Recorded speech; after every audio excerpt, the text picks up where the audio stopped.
we remain steadfast in our commitment in delivering local news that matters, stories that inspire, enriching the lives of Filipinos in the Philippines and across the globe. This is your GMA Regional TV. Buong puso para sa Pilipino. Ang mga pinakamalalaking balita ngayong Miyerkules.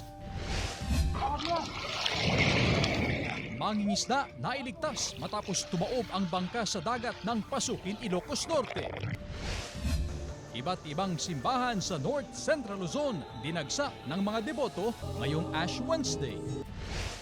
Bagong gawang kalsada sa bahagi ng Perez Boulevard binuksan na sa mga motorista. At pottery making, patok na Valentine's Day activity sa Pampanga.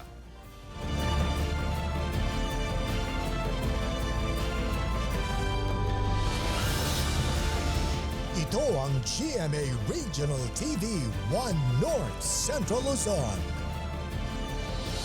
Masantos yang aram na imbag kamale maya pagat panapun kapuso. Narito na ang One North Central Luzon. Hatid namin ang mga pinakamalaki at pinakahuling balita sa hilaga at gitnang Luzon.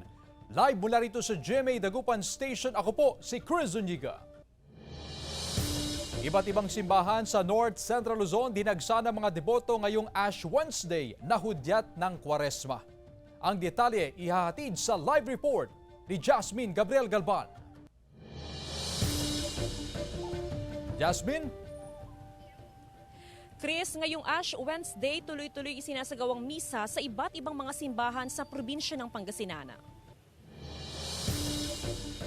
Dinagsa ng mga deboto ang iba't ibang simbahan sa Hilaga at Gitnang Luzon ngayong Ash Wednesday na hudyat ng Kwaresma. Sa kabila ng masungit na panahon, napuno ng mga deboto ang Catholic Church sa Kasiguran Aurora. Matyagang pumilang mga deboto para sa tradisyonal na pagpapahid ng abo sa noo.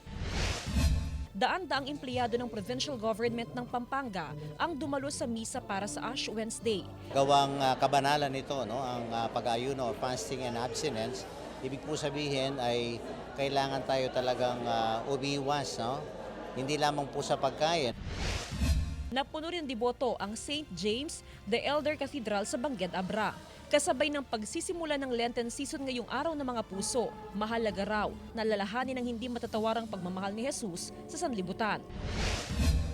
5 misa ang isinagawa ngayong Ash Wednesday sa St. John the Evangelist Cathedral sa Dagupan City. Kabilang ang misa na nagsimula kaninang alas 5 ng hapon. Umabot pa hanggang sa labas ng simbahan ang mga dumalo sa misa. Kasabay ng pagsisimula ng Kwaresma, dapat daw alalahanin at pahalagahan ang mga sakripisyo at pagpapakasakit ni Jesus. Kasunod dito ang paggawa ng kabutihan sa lahat ng pagkakataon, na piliing maging mabuti sa kahit ano pang sitwasyon ng ating buhay. Do righteousness in order to please God and not to please people. Yan ang mahalaga. Ngayong Kwaresma, ipinaalala ng Simbahang Katolika ang pagsisisi sa mga kasalanan, fasting, pagtulong sa kapwa at pagdarasal. Chris, sa mga oras na ito, ongoing yung misa dito sa may St. John the Evangelist Cathedral sa Dagupan City. Actually, ito na yung pang-5th na Mass at huling misa ngayong Ash Wednesday. Sa mga oras na ito, tuloy-tuloy pa rin yung pagdating ng mga deboto mula sa iba't ibang mga lugar para nga makadalo dito sa misa. Samantala, after naman ng homily at saka naman isasagawa yung pagpahid ng abo sa noo ng mga deboto. Chris? Maraming salamat, Jasmine Gabriel Galban. Bagong gawang kalsada sa bahagi ng Perez Boulevard sa Dagupan City binuksan na sa mga motorista ngayong araw. Nagbabalik sa report si Jasmine Gabriel Galban. Binuksan na sa mga motorista ang bagong gawang kalsada sa bahagi ng Perez Boulevard sa Dagupan City ngayong araw, February 14. Malaking bagay raw ito sa mga jeepney driver at mga pasahero. Hindi na kailangan dumaan ng mga jeep sa alternate route sa bahagi ng Herrero Perez bago dumiretso sa Mayombo Karanglaan Road papunta sa Calasiao. Mas kikita raw dito ang mga tsuper dahil mas maraming pasahero sa Perez Boulevard. Okay na rin, makakakuha kami ng pasaheros dito. Malaking bagay.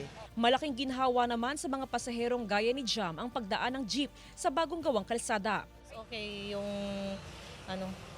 nakakadaan na. Medyo maluwaluwang na yung hindi na iikot nun kasi maglalakad pa kami ng malayo-layo pa. Ayon sa Public Order and Safety Office, nagbigay na ng go signal ang DPWH na pwedeng daanan ng mga sasakyan ang bagong gawang kalsada matapos ang curing period.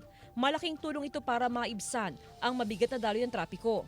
Malaking tulong yun kasi simentado na ang dadaanan nila tapos lumuwang. May mga tatapusin pang kalsada sa bahagi ng Perez Boulevard, kaya nakaantabay pa rin ng poso para matiyak ang maayos na daloy ng trapiko sa lugar. Kasama si Daryl Peralta, Jasmine Gabriel Galban, One North Central Luzon. Mangingisda na iligtas matapos na lumubog ang bangka sa dagat ng Pasukin, Ilocos Norte. Tutukan sa report ni Gab De Luna. Ito ang aktwal na video matapos tumaob ang bangka ng mangingisdang si Marvin Basco habang nasa laot sa Pasukin, Ilocos Norte. Nasa layo raw siyang 12 nautical miles kasama ang mga kapwa mangingisda. Nang tumaob ang kanyang bangka dahil sa hampas ng malalaking alon at malakas na hangin. Kakapanghinayang. Agad siyang na-rescue ng mga kasamahan ding mangingisda pero inabot ng mahigit 1 oras bago maisalba ang makina at ilang gamit sa bangka. Noong pangalawang burak na, wala na. Hindi na kinaya ng bangka. Naputol yung pasaplak niya, yung balancer po ma'am. Tapos tumaob. Hindi naman daw nagkulang ng paalala ang Local Disaster Risk Reduction and Management Office ng Pasukin, lalo't may nakataas na gale warning. Pinagbabawal talaga, lalo na yung mga maliliit na bangka. Hindi ko alam kung bakit, yun nga, pumalaot pa rin sila. Meron naman tayong advisory sa mga coastal barangays natin. Dagdag pa ng MDRRMO, sa mga ganitong panahon, karaniwang nararanasan ng maalong karagatan at malakas na hangin sa laot dahil sa amihan. Kaya panawagan nila sa mga mangingisda na sumunod sa advisory nang maiwasan ng ganitong insidente. Kasama si Reynold Velasco, Gab De Luna, One North Central Luzon. Sa pool naman sa CCTV ang pagsemplang ng rider sa Bantay, Ilocos Sur. Pauwi na raw ang rider na ito ng masagi ang signage sa gilid ng National Highway sa Barangay Bulag East, Bantay, Ilocos Sur. Nagtamo ng sugat ang riders na agad itinakbo sa ospital. Ayon sa otoridad, posibleng hindi nito napansin ang road signage. Samantala, 51 anyos na groom at 50 anyos na bride pinakamatanda na ikinasal sa isinagawang mass wedding sa Calasiao, Pangasinan. Tunghayan sa report ni Joan Punsoy.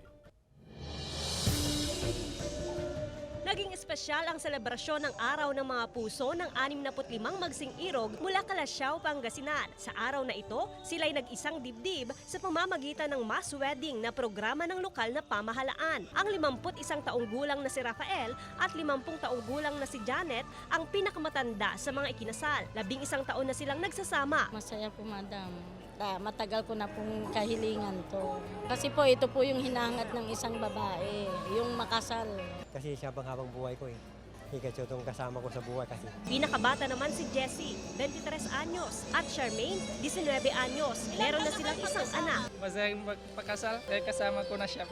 Para po maligal na din po. Nagpalitan ng I do. Nagsuot ng singsing at inantay ang pinakamatamis nilang halik bilang bagong kasal.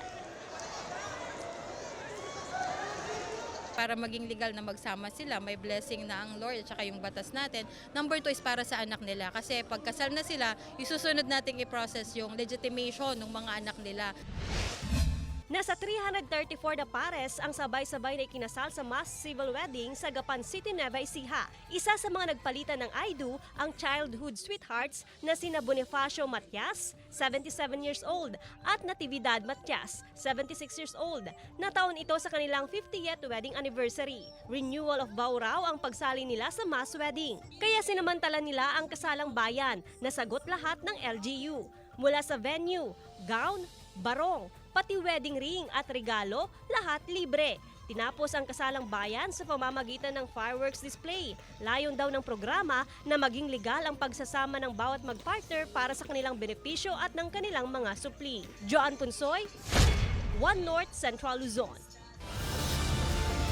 Ito ang GMA Regional TV 1 North Central Luzon.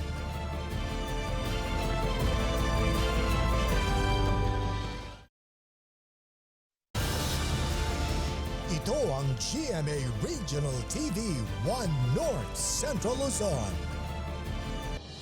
Sinuspinde ni Baguio City Mayor Benjamin Magalong ang trabaho sa city government simula kaninang alas 3 ng hapon. Sa memorandum, layo nitong mabigyan ang mga empleyado ng pagkakataon na maipagdiwang ang Valentine's Day kasama ang kanilang mga mahal sa buhay. Gayunman, patuloy ang trabaho ng mga frontliner at nasa rescue operation. Mababang antas ng tubig sa Magat Dam nararanasan ngayong mainit ang panahon. May ulat si Claire Lacanilaw. Magat Dam ang pangunahing pinagkukuhanan ng irigasyon sa malaking bahagi ng Isabela, Cagayan, Quirino at Ifugao. Isa rin itong hydroelectric plant na kayang mag-generate ng 540 megawatts ng kuryente. Mula nang patakbuhin noong 1982, malaking bahagi ang hatid nito sa mga magsasaka. Pero dahil sa El Nino, ramdam na raw ng mga magsasaka ang patuloy na pagbaba ng level ng tubig ng dam. Gaya ng magsasakang si Maricel sa Barangay Burgos, Ramon, Isabela, na bumaba raw ang produksyon ng palay dahil kapos sa patubig. Lalo na po pagka magbubuntis na yung palay, kailangan po talaga yung naka-steady po yung tubig niya. Pero pagka minsan, marami talaga may kailangan ng tubig, kaya nag-uunahan po sa patubig. Sa ngayon, nasa 180 meters above sea level ang antas ng tubig sa Magat Dam ayon sa NIA. Bagamat mababa ito sa kanilang rule curve, ay sapat pa naman daw ito upang matugunan ang pangangailangan sa patubig hanggang March 20. Aabot sa mahigit 90,000 na ektaryang palayan ang target na mapatubigan ng NIA Maris hanggang sa Marso. So hanggang March 20 po yung cut-off natin, talagang yun din ang panahon din natin from March 21 hanggang May 7 para isaayos yung mga pasilidad natin, yung mga canals natin, implement natin yung mga projects natin na naka-allocate ngayon. Samantala, muling bumaba ang antas ng tubig ng ilang dam sa Luzon ngayong araw. Kabilang dito ang Angat Dam sa Bulacan, ang Buklao Dam sa Benguet, San Roque Dam sa Pangasinan, Pantabangan Dam sa Nueva Ecija, kabilang ang Magat Dam sa Isabela. Bahagya naman na tumaas ang Ipo Dam sa Bulacan at Binga Dam sa Benguet. Kasama si Henry Duminsil, Claire Lacanilaw, 1 North Central Luzon.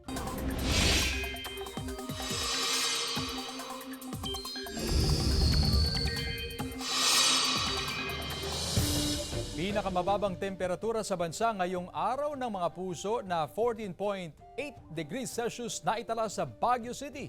Narito ang report. Naitala sa Baguio City ang pinakamababang temperatura sa bansa ngayong araw ng mga puso, February 14. Nasa 14.8 degrees Celsius ang naitala sa lungsod ng Pino.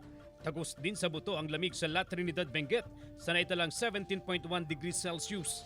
Malamig din sa Basco, Batanes sa naitalang 17.8 degrees Celsius. Samantala, walang sama ng panahon na umiiral sa bansa ngayong Valentine's Day at Ash Wednesday. Pero sa mga lalabas pa lang ng bahay, mag-ingat pa rin sa tsansa ng ulan sa ilang lugar. Amihan at easterlies pa rin ang makaaapekto sa malaking bahagi ng bansa. Base sa rainfall forecast ng Metro Weather, may tsansa ng ulan sa Kalinga, Cagayan, Isabela, Benguet at Aurora. Maghihina at mga kalat-kalat na ulan lang yan. Maliwalas naman ang panahon sa iba pang bahagi ng Northern at Central Luzon. Posible rin ang ulan sa iba pang bahagi ng bansa pero hindi na malawakan gaya ng mga nakalipas na araw. CJ Torida, 1 North Central Luzon. Pinesti naman ng mga daga ang mga tanim na palay ni Noriel sa Kasiguran, Aurora. Halos kalahati na lang daw ang pwedeng pakinabangan sa 2 ektaryang sakahan matapos na ngat-ngatin ng mga daga ang bunga. May ilan din daw na natuyo dahil hindi sapat ang patubig. Nanghihinayang siya lalo't maganda raw ang bentahan ng palay ngayon na 25 pesos per kilo. Kaya raw paghahandaan na lang niya ang susunod na taniman para makabawi. Samantala, ilang alagang baka sa Mangaldan, Pangasinan nakita ng sintomas ng heat stroke ayon sa ilang cattle raisers. Nakaalerto si Razel Simorio. Nakapastol sa bukid ang alagang baka ni Mangdong sa Mangaldan, Pangasinan sa gitna ito ng nararanasang El Nino. Napansin daw niyang madalas sa pagkakasakit ng alagang baka dahil sa mainit na panahon. Minsan may sipon, nasisipon. Sipon na dahil kung sa gabi o sa umaga, medyo malamig-lamig. Tapos mainit. Yun. Talagang madaling natatamaan yun sa sakit. Sa monitoring ng Provincial Veterinary Office, nakitaan ng sintomas ng heat stroke ang ilang alagang baka sa probinsya. kabilang dito ang paglalaway at panghihina. Inasahan na raw ng OPVET ang pagtama ng heat stroke sa mga alagang hayop dahil sa nararanasang El Nino.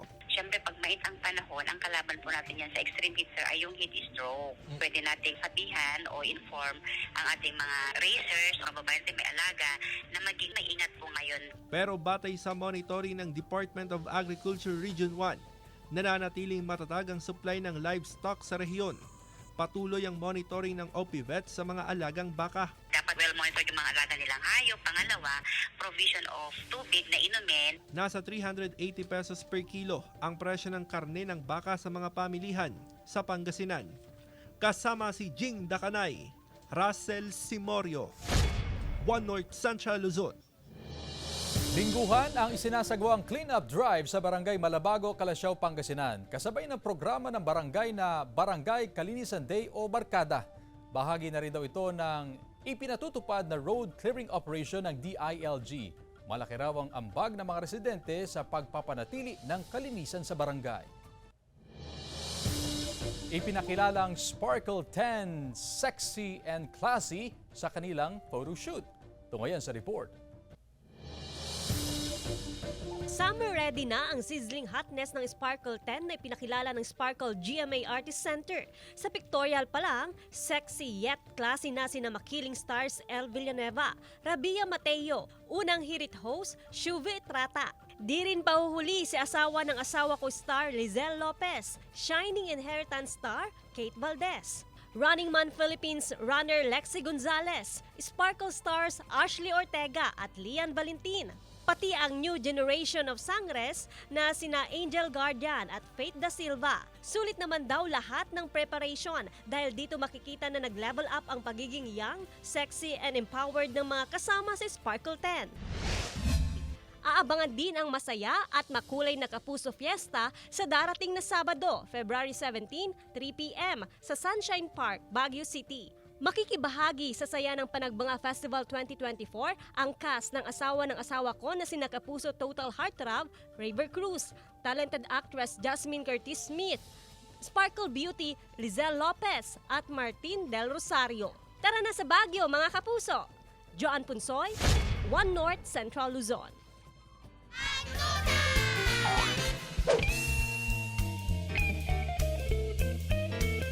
Ma'am, anong dapat gawin para hindi hiwalayan ng jowa? Mahalin mo siya at magiging magiging tapat. You should be sincere and trustworthy. Oh no! Kasi it's someone's choice ate. Magstay siya or not. It's like more on acceptance siya ate. Ganun. If accept ka niya ate, then mag-stay siya. Ganun. Post ko na lang siya sa Facebook. Paano ko hiwalayan nakatali na? Time management po. Bali kung may time po kasi sa isa't isa, parang mas titibay po yung bond niya po as a couple po. Ganun. Paano pag kabigyan ng time? What? Problema niya na po. Ito ang GMA Regional TV 1 North Central Luzon.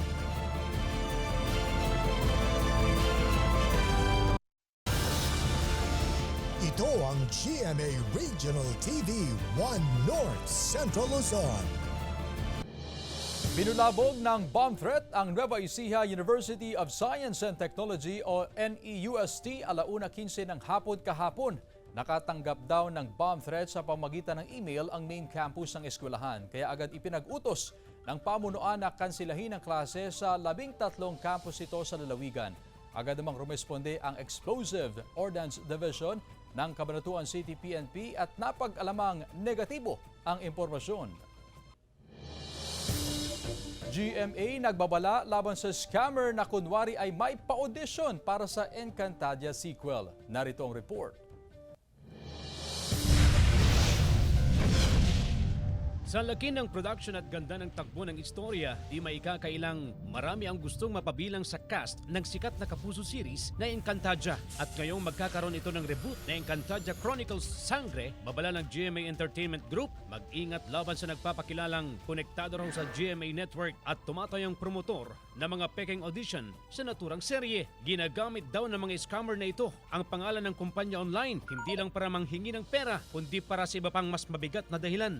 Nangihingi sila ng parang medyo pa-nude na mga photos ng mga taong gusto mag-artista. Isa raw ang social media account ng TV director na si Enzo Williams na ginamit ng mga scammer para makapanloko. Si Williams ay walang koneksyon sa Sangre. Siya ay director ng weekly series na walang matigas na pulis sa matinik na misis dito rin sa GMA. Alam nila na, we're from GMA and very credible yung picture, very credible yung name. Ayon kay Williams, December 2023, nang makatanggap sila ng mga sumbong na ginagamit ang kanilang pangalan at marami raw ang naloko dahil sa kapani-paniwalang mensaheng ipinapadala ng mga scammer. May audition tayo if you want to be on that show, gusto mo mag-extra, gusto mo maging artista, the usual line na pasisikatin kita, whatever, pasisikatin ka namin. Sige, sasubmit kami ng audition videos. Ayon kay Williams, puro teenager ang mga tina-target ayon sa sumbong. Pati ang lead visual designer ng Sangre na si Noel Flores, nagamit ang social media account kahit na sa ibang bansa na. At nito lang nagdaang araw, isang aplikante ang nag-message sa kanya hinggil sa audition.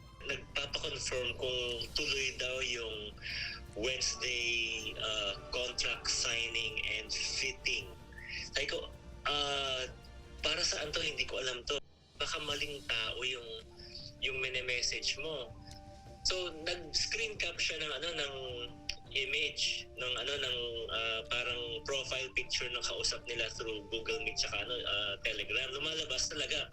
Picture ko yung gamit. Sabi ko, teka muna, hindi ako to. Hindi ito ang unang beses ayon kay Flores. Nakapag-file na agad siya ng report dahilan para magkaroon ng mga announcement noon ang network. CJ Torida, One North Central Luzon. Narito na ang Ratsyada Balita. Patok na pasyalan ng Seawall Boulevard na ito sa Curimaw, Ilocos Norte. May haba na halos 5 kilometro ang boulevard at mas nakikita ang ganda nito tuwing sunset at gabi. Ayon sa Tourism Office, tuloy-tuloy ang pagpapaayos at pagpapaganda sa lugar, lalo na ngayong Valentine's Day na siguradong dadayuhin ng mga magsing-irog. Personal na itinurn over ng isang residente ang nakitang kwago sa kanilang lugar sa Banay, Ilocos Norte. Hindi makalipad ang kwago at tinatayang ilang linggo pa lang ito kaya oobserbahan pa ng DNR. Ayon naman sa DNR Senro Lawag, kabilang sa endangered wildlife ang kwago kaya huwag silang saktan at agad ipagbigay alam sa kanila sakaling may matagpuan. Ang husay ng mga kabataan, mas napagtitibay sa paglipas ng henerasyon. Ito raw ang dahilan kung bakit binuo ang banda sa West Central Elementary School 1 sa Dagupan City. Nasa 20 ang miyembro ng banda, may singers at instrumentalist. Mula sa iba't ibang uri ng gitara, drums at piano. 2005 pa raw nang buuin ang banda sa paaralan at nakapag-perform na rin daw sila sa national invitations. Gab De Luna, One North Central Luzon. Sa Pampanga, dinarayo ang kakaibang dating activity para sa mga magsing-irog ngayong Valentine's Day. Ito ang pottery making sa bayan ng Santo Tomas. Sa lugar na ito, pwedeng ma-experience ang sabay na paggawa ng paso gamit ang pottery wheel at ceramic painting sa halagang 500 pesos. Bukod sa bonding, nakakatanggal daw ng stress ang activity dahil kailangan ng kalmadong isip at steady hands para makabuo ng hugis. Maihahalin tulad din daw sa relasyon ang pottery making na kailangan ng feelings at gentle touch. Samantala, paggawa at pagbebenta ng dried flowers patok na negosyo ng magkasintahan sa Lawag City. Tuyan sa report ni Gab De Luna. Ang magkasintahang sina Betty at Arvin, imbes mag-date ngayong Valentine's Day, abala sa kanilang kumikitang kabuhayan. Focus daw ng kanilang relasyon ang paggawa ng dried flowers. Nagsimula raw ang pagkahilig nila sa paggawa ng mga handmade craft noong pandemya, hanggang sa naisipan nilang gawin itong pagkakitaan. Patok ang bentang dried flowers ngayong Valentine's Day sa mga tulad nilang mahilig sa pangmatagalan. Pero yung generation kasi ngayon, nauso ang minimalist, rustic, mga ganyan, boho. So, eto, Last year kasi parang lahat ng ginawa ko na benta. And then so far ngayon malayo pa yung Valentine's, meron nang nagbibili. Swak din daw ito sa budget dahil sa halagang 200 to 500 pesos may pang forever flower bouquet ka na. Kaya ito ang napiling ibigay ni Ann sa kanyang best friend. Kakaiba po siya, tas ano po, hindi po madaling malanta compared sa ibang bulaklak. Tsaka bagay sa mga personality ng mga kaibigan ko. Yes, na-preserve sila. Yung iba naming flowers is, ang tawag dito is mga fossil. So, napadried po siya. Kaya, and then to mga trigo flowers, meron din siyang anahaw. Dagdag pa ni na Betty at Arvin, sa loob ng 10 taon nilang pagsasama, marami na silang napagdaanan. Gaya ng negosyo, may ups and downs din ang relasyon. Pero tiwala sila na lahat ng pagsubok ay kayang lagpasan, basta't may pagmamahal at suporta sa isa't isa. Kasama si Reynold Velasco, Gab De Luna, 1 North Central Luzon. Mga kapuso, makakaranas ng low water pressure ang ilang concessionaire ng Pamana Water, Dagupan City. Sa darating na Sabado po yan, February 17, 2024, alas 5 ng umaga hanggang alas 11 ng gabi. 18 oras na mararanasan ng mahinang water pressure sa downtown area ng Dagupan at Island Barangay. Ito'y para bigyang daan ang paglilinis at sanitasyon ng ground reservoir sa bahagi ng Tambak, Dagupan City.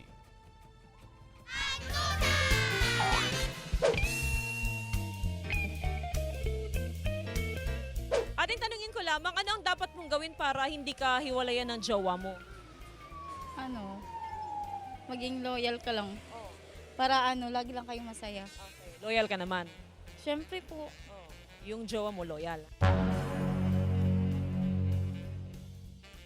Oo, loyal na loyal. Gagawin ko, hindi ko alam. Sapakin mo. Paglulutuan mo, paglalaba mo. Grabe ka, baka.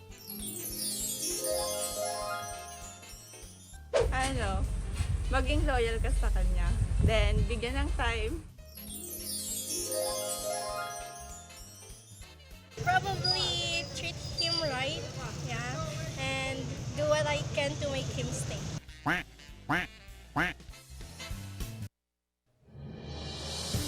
Samantala, mapapanood niyo po ang episode na ito at iba pang pinakahuling lokal na balita sa official website ng GMA Regional TV, www.gmaregionaltv.com.